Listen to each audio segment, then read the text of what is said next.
नमस्कार प्यारे बच्चों, आप सभी का स्वागत है एसवीएम लाइव क्लासेस में। आज हम जो टॉपिक पढ़ने जा रहे हैं वो टॉपिक है ऊंचाई व दूरी।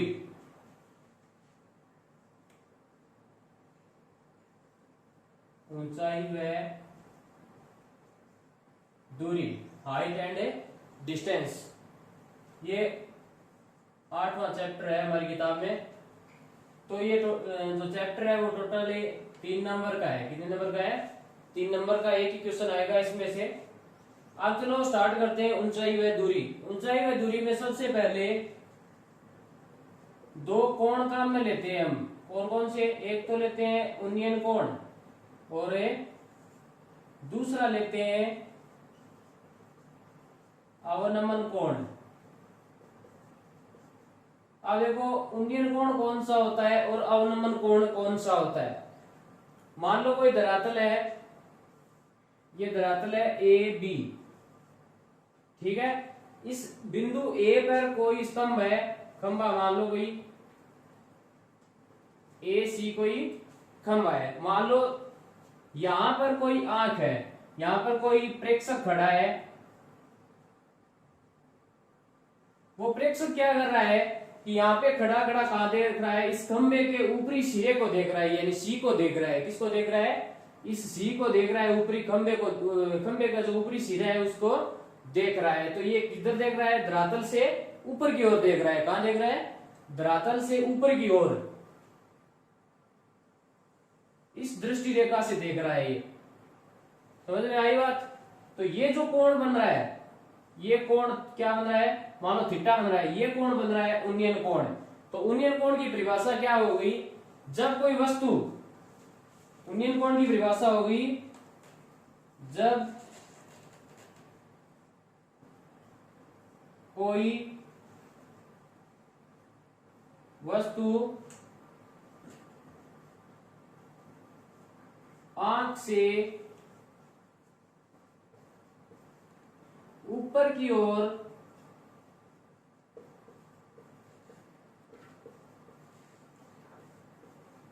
स्थित हो, यानी कोई वस्तु है वो आंख से ऊपर की ओर स्थित हो, तो उस वस्तु को देखने के लिए हमें ऊपर देखना पड़ेगा, यानी धरातल से ऊपर देखना पड़ेगा। ऊपर देखेंगे तो ये रेखा हो गई, रेखा डी और सी। ये रेखा कौन सी होगी? दृष्टि रेखा। दृष्टि रेखा मतलब समझ गए आप? दृष्टि रेखा कौन सी होती है? आंख और जिस बिंदु को हम देख रहे हैं, हमारी जो आंख है, उस आंख से हम जिस बिंदु को देख रहे हैं उसको मिलाने वाली रेखा कौन सी होती है?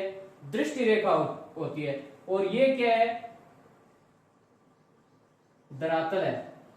तो मैंने क्या लिखा है कि जब कोई वस्तु आंख से ऊपर की ओर स्थित हो तो धरातल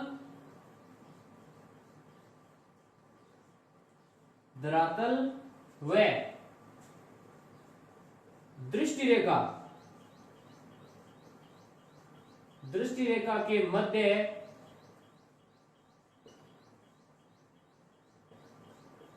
बनने वाला कोण क्या कहलाता है? उन्नयन कोण कहलाता है। क्या कहलाता है? उन्नयन कोण कहलाता है। समझ में आ गई बात? उन्नयन कोण क्या होता है? समझ में आ गई? दोबारा देखो, यानी जब कोई प्रेक्षक है किसी वस्तु को देख रहा है, जब कोई प्रेक्षक धरातल पर खड़ा होकर किसी वस्तु को देख रहा है, तो वो वस्तु क्या है? हमारी आंख से ऊपर की ओर है, तो हमें धरातल से ऊपर की ओर देखना पड़ेगा। तो ऊपर की ओर देखेंगे तो जो दृष्टि रेखा बनी, दृष्टि रेखा क्या होगी? आंख से जिस वस्तु को हम देख रहे हैं उस वस्तु को मिलाने वाली जो रेखा है वो क्या हो गई? दृष्टि रेखा हो गई। यानी ये हो गई दृष्टि रेखा। VC क्या हो गई? दृष्टि रेखा। और दृष्टि रेखा और धरातल के बीच बनने वाला जो कोण है वो कोण क्या कहलाएगा? उन्नयन कोण कहलाएगा। उन्नयन कोण की शर्त क्या है कि वस्तु है वो हमारी आंख से ऊपर की ओर होनी चाहिए, यानी धरातल से ऊंची होनी चाहिए। इसके अलावा दूसरा जो कोण है वो कोण कौन सा है? अवनमन कोण। तो अवनमन कोण में क्या होता है? जब कोई वस्तु आंख से नीचे की ओर हो,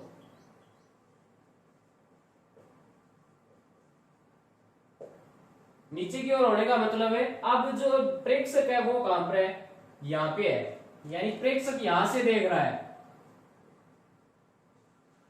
किस बिंदु को देख रहा है, बी बिंदु को देख रहा है। प्रेक्षक है वो सी से किस बिंदु को देख रहा है, बी को, यानी अब धरातल कौन सा बन गया, अब धरातल ये बन गया। समझ में आई बात?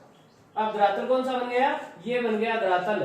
तो अब ये जो प्रेक्षक है, प्रेक्षक की जो आंख है वो धरातल से नीचे की ओर देख रही है, यानी बी बिंदु को देख रही है। तो यहाँ पे जो धरातल और दृष्टि रेखा के बीच बनने वाला जो कोण है, ये कोण है, ये कोण कौन सा होगा, फिर अवनमन कोण होगा। कौन सा होगा, अवनमन कोण। तो परिभाषा क्या होगी, जब कोई वस्तु आंख से नीचे की ओर हो तो धरातल व दृष्टि रेखा के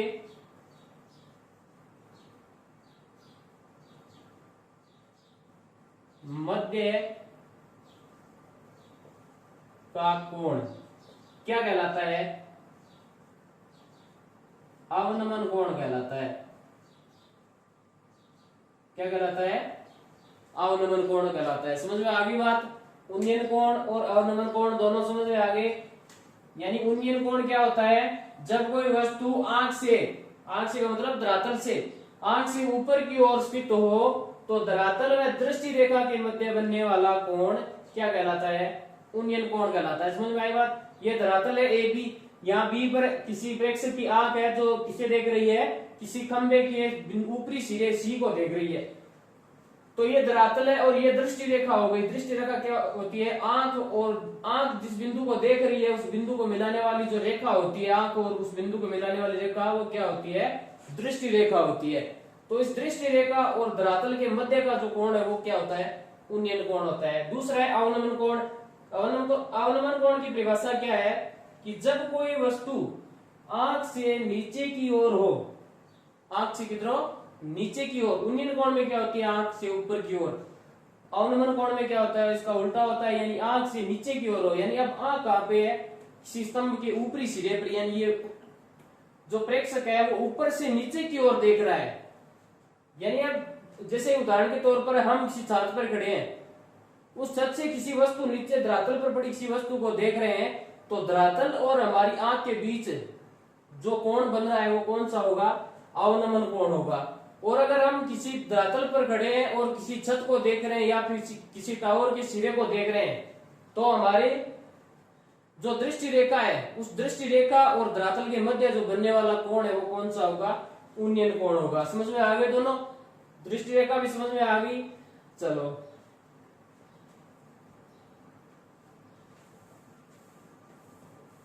इसमें हमने पीछे एक ट्रिक पढ़ी थी।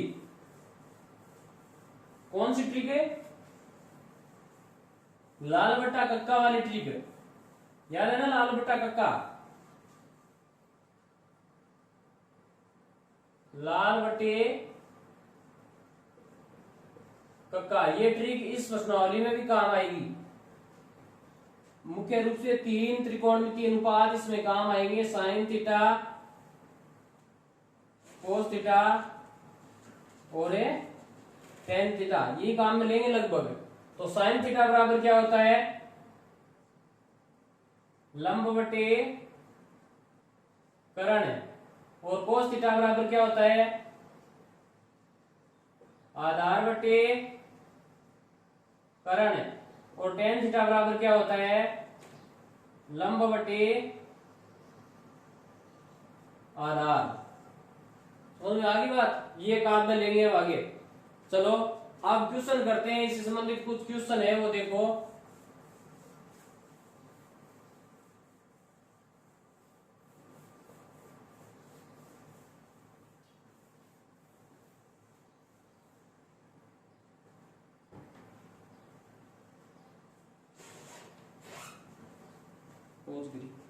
ऊपर पहुंच।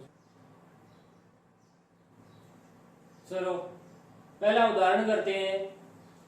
हमारी पुस्तक में पहला उदाहरण दे रखा है, एक स्तंभ के ऊपरी सिरे का उन्नयन कोण आधार तल के एक बिंदु पर 60 डिग्री है। यानी कोई स्तंभ है, उस स्तंभ का जो ऊपरी सिरा है, उस ऊपरी सिरे का उन्नयन कोण किसके साथ है? धरातल के साथ, आधार के साथ एक बिंदु पर कितनी डिग्री है? 60 डिग्री है। यह बिंदु स्तंभ के आधार बिंदु से 10√3 मीटर की दूरी पर हो तो स्तंभ की ऊंचाई ज्ञात कीजिए। यानी हमें स्तंभ की ऊंचाई ज्ञात करनी है। मान लो ये कोई धरातल है AB कोई धरातल है, इस धरातल पर कोई एक स्तंभ है AC, क्या एक स्तंभ है। समझ में आई बात? यानी AB कोई धरातल है, उस धरातल पर AC कोई स्तंभ खड़ा है। उस स्तंभ से क्या कह रहा है कि इस स्तंभ से धरातल के बिंदु पर, धरातल के एक बिंदु पर कितने डिग्री कोण बन रहा है? 60 डिग्री।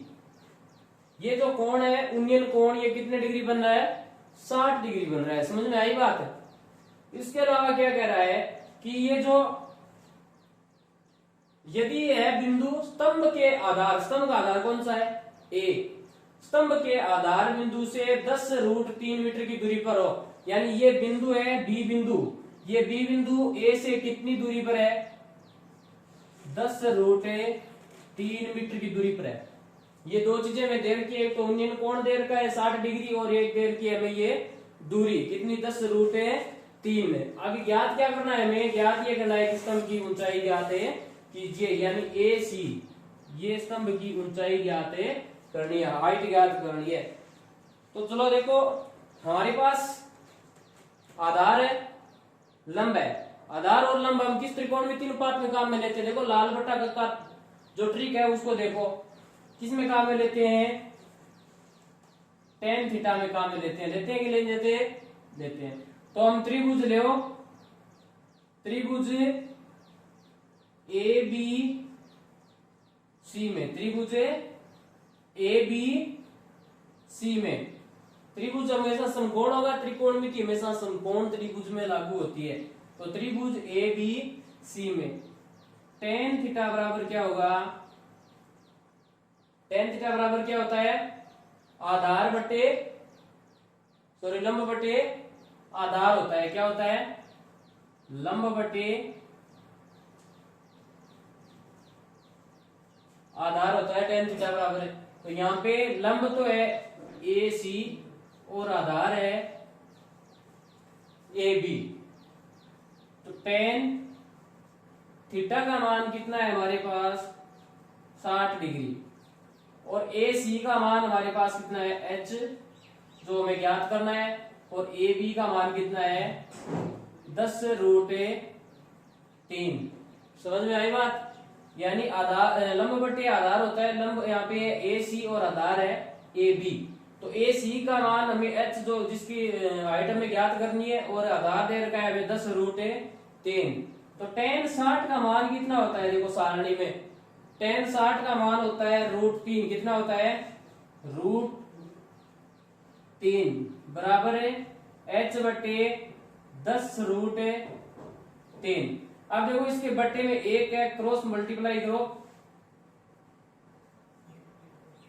H को 1 से गुणा करेंगे तो H, 10√3 को √3 से गुणा करेंगे, 10√3 इंटू √3।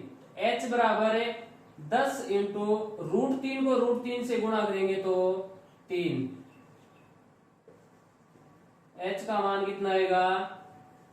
30 मीटर। यानी जो हमें खंभा दिया गया है, स्तंभ दिया गया है, उस स्तंभ की ऊंचाई कितनी होती है? 30 मीटर होती है। कितनी होती है? 30 मीटर होती है। चलो, पहला सवाल समझ में आ गया होगा। अब हम करते हैं दूसरा उदाहरण। पहला हमने किया था उन्नयन कोण पर आधारित एक सवाल था, ये है अवनमन कोण। देखो दूसरा उदाहरण दे रखा है, 50 मीटर ऊंचे पुल से किसी नाव का अवनमन कोण 30 डिग्री है। यानी 50 मीटर ऊंचा कोई पुल है, उस पुल से कोई प्रेक्षक एक नाव को देख रहा है जो पानी में बह रही, उस नाव को देख रहा है। तो जिस वक्त वो नाव को देख रहा है उस वक्त उसकी आंख जो दृष्टि रेखा बना रही है, उस दृष्टि रेखा और धरातल के मध्य का कोण कितना है? 30 डिग्री है। तो हमें ज्ञात क्या करना है, नाव की पुल से क्षैतिज दूरी ज्ञात कीजिए। मान लो कोई पुल है,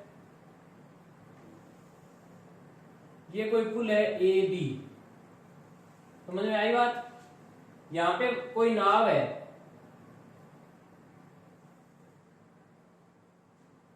तो ये क्या कर रहा है, कोई प्रेक्षक बिंदु बी से इस नाव को देख रहा है, इस नाव को देख रहा है जो बिंदु सी पर है। ये कोण कितने डिग्री का है, 90 डिग्री का। अब ये कह रहा है कि जो प्रेक्षक इस नाव को देख रहा है, वो ये नाव है वो इस बिंदु से अवनमन कोण बना रही है।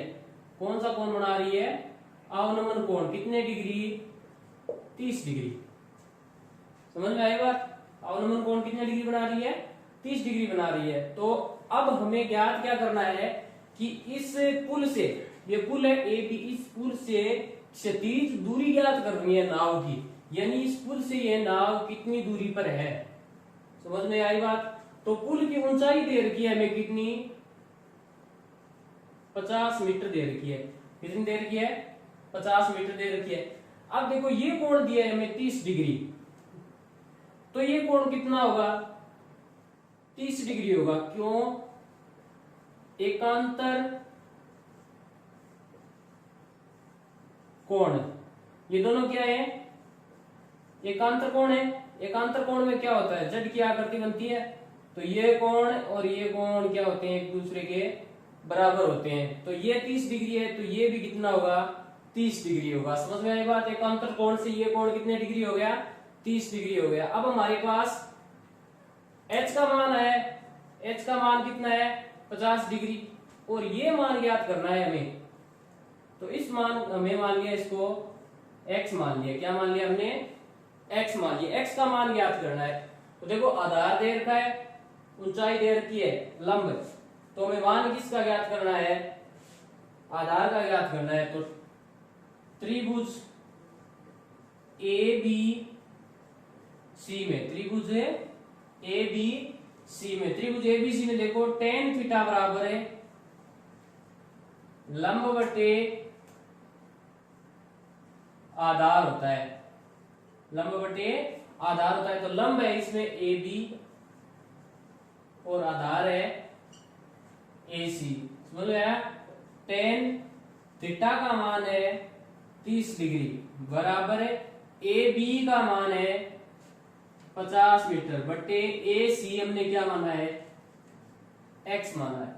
अब देखो tan 30 का मान कितना होता है, 1 बटे √3 बराबर है 50 बटे x, क्रॉस मल्टीप्लाई करो, तो x को 1 से गुणा करेंगे तो x बराबर है 50 को √3 से गुणा करेंगे तो 50 √3 मीटर। यानी ये जो नाव है वो पुल से कितनी दूरी पर है, 50 √3 मीटर दूरी पर है। सवाल समझ में आया। पीछे का जो था वो उन्नयन कोण पर था, ये अवनमन कोण पर। अवनमन, अब देखो ये आप सोच रहे हैं कि ये 30 डिग्री कैसे हुआ। एकांतर कोण नियम आप जानते ही हैं।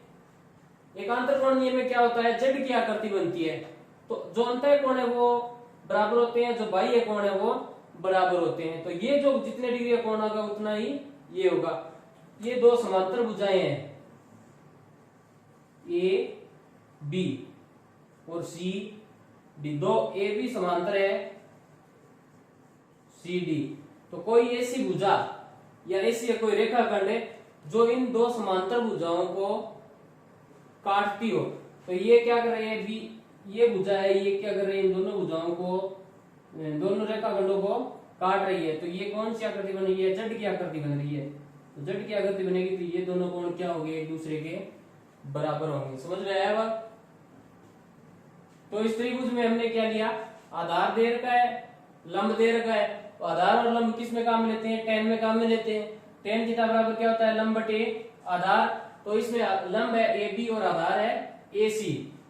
तो tan थीटा का मान हमारे पास हो गया 30 डिग्री, ए बी का मान है हमारे पास 50 मीटर और ए सी का मान x में, इस x का मान ज्ञात है करना है। तो 1 बटे tan 30 का मान क्या हो गया, 1 बटे √3, क्रॉस मल्टीप्लाई करेंगे तो x का मान कितना आएगा, 50 √3 आएगा।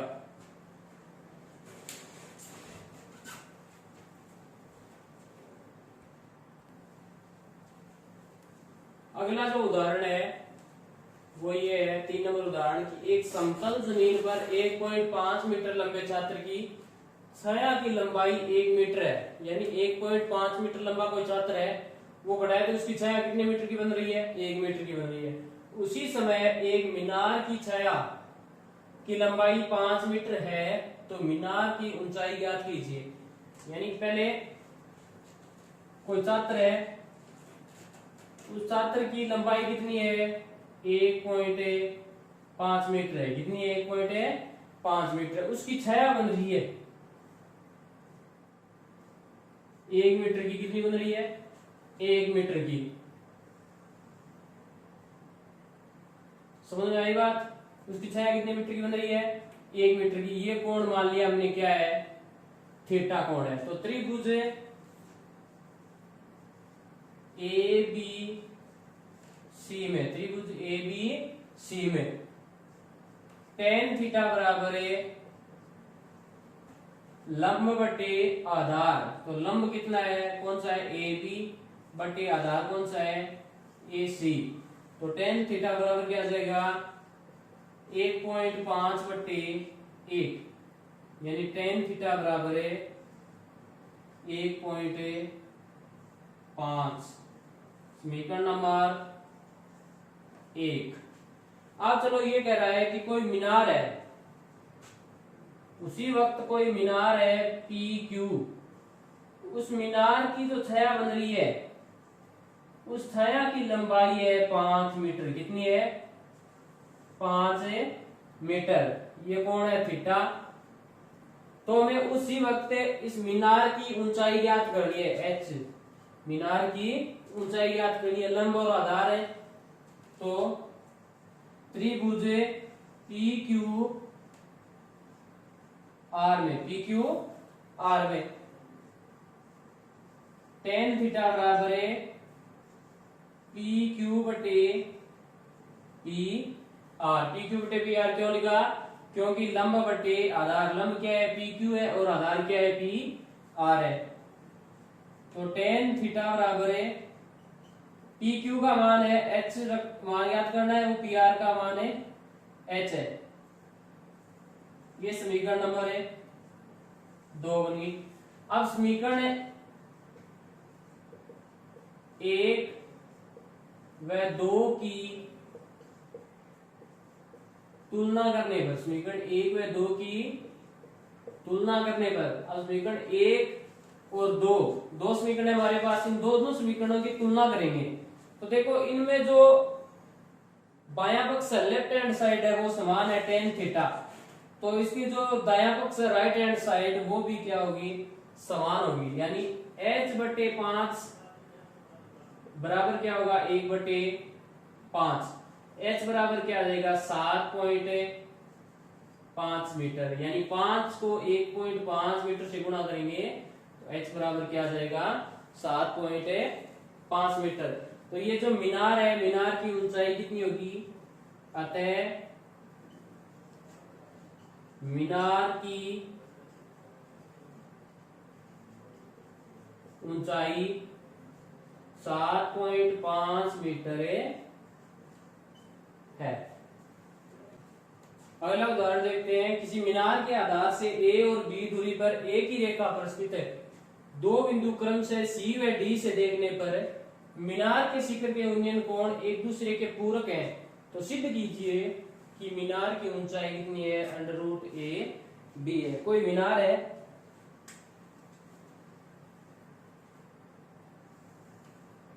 ये कोई मीनार मान ली ए बी, कोई क्या है?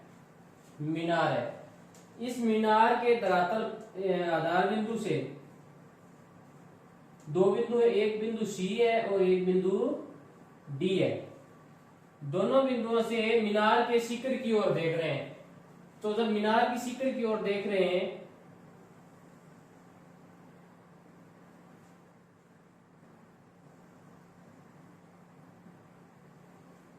मान लो क्रमशः देखो देख रहे हैं कि दो बिंदु क्रमशः सी व डी से देखने पर, तो मान लो पहले सी से देख रहे हैं तो कौन बन रहा है? उन्नयन कोण कौन सा बन रहा है? थीटा बन रहा है। उसके बाद क्या कह रहा है कि डी से देखने पर मीनार के शिखर के उन्नयन कोण एक दूसरे के क्या है? पूर्व है, ये थीटा है तो ये क्या हो जाएगा 90 माइनस थीटा हो जाएगा। पूर्व कोण क्या होते हैं, पूर्व कोण वे कोण होते हैं जिन दोनों कोणों का योग कितना हो 90 डिग्री हो। एक थीटा है, दूसरा क्या हो जाएगा 90 माइनस थीटा हो जाएगा। अब देखो दूरियां दे रखी हैं, ये भी दूरी है बी और सी बिंदु है वो है ए दूरी पर, यानी मीनार का जो आधार है ए, उस आधार से डी बिंदु है वो बी दूरी पर है और सी बिंदु है वो ए दूरी पर है। समझ में आ गई, आकृति समझ में आ गई। चलो अब हमें ज्ञात क्या करना है, हमें मीनार की ऊंचाई ज्ञात करनी है, एच का मान ज्ञात करना है। तो अब दोनों त्रिभुज लेते हैं, त्रिभुज ए बी सी में, पहला त्रिभुज बड़ा वाला त्रिभुज लेते हैं, त्रिभुज ए बी सी में। त्रिभुज ए बी सी में देखो हमें नीचे दूरी दे रखी है ए और ऊंचाई एच ज्ञात करनी है। कोण कौन सा है थीटा, तो टेन थीटा बराबर क्या हो जाएगा ए बी बटे ए सी। टेन थीटा बराबर क्या होता है लंब बटे आधार, यानी ए बी बटे ए सी। तो टेन थीटा बराबर है ए बी है एच बटे ए सी है ए। समीकरण नंबर 1। अब त्रिभुज लेंगे हमें ए बी डी में, त्रिभुज ए बी डी में। अब त्रिभुज ए बी डी लेंगे तो मीनार की ऊंचाई एच है वो कॉमन है और आधार कितना हो गया अब बी हो गया। तो टेन थीटा का मान कितना है 90 माइनस थीटा बराबर है ए बी बटे ए डी। ए सी आधार की जगह अब आधार कितना है ए डी है। तो ten 90 minus theta, ten 90 minus theta क्या होता है कोट थीटा होता है। क्या होता है कोट थीटा। ए बी का मान है हमारे पास एच और ए डी है बी। समीकरण नंबर 2। अब समीकरण 1 व 2 को गुणा करने पर, समीकरण 1 व 2 को गुणा करने पर, समीकरण 1 व 2 गुणा करेंगे तो tan theta into cot theta बराबर है एच बटे ए गुणा एच बटे बी। समझ में आ गई बात। बायां भाग है वो बाएं भाग से गुणा होगा और जो दायां भाग है वो दाएं भाग से गुणा होगा, यानी टेन को गुणा करेंगे कोट से, एच बटे ए को गुणा करेंगे एच बटे बी से। गुणा करेंगे देखो अब एक दे रहा है टेन थीटा, एक है कोट थीटा, इसको गुणा करेंगे तो आएगा एक क्यों आएगा tan theta into cot theta है हमारे पास। कोट थीटा की जगह हम क्या रख सकते हैं 1 बटा टेन थीटा रख सकते हैं, यानी टेन थीटा इंटू 1 बटे टेन थीटा। टेन थीटा से टेन थीटा कैंसिल, बच गया 1 बराबर एच को एच से गुणा करेंगे तो एच स्क्वायर बटे ए को बी से गुणा करेंगे तो ए बी।